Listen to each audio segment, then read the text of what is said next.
ព្រះអើយព្រះដ៏ឧត្តមកូនសរសើរទ្រង់អងពីដួងចិត្ត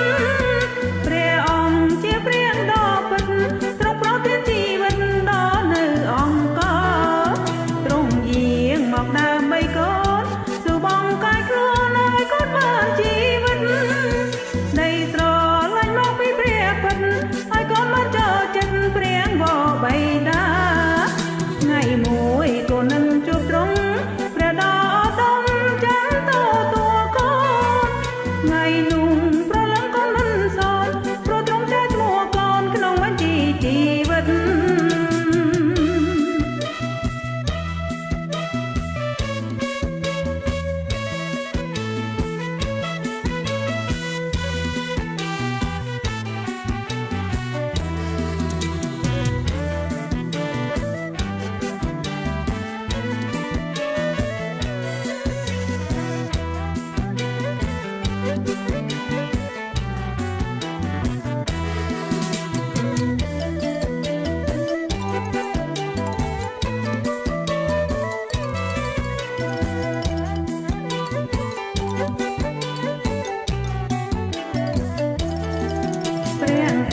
ព្រះដ៏ឧត្តម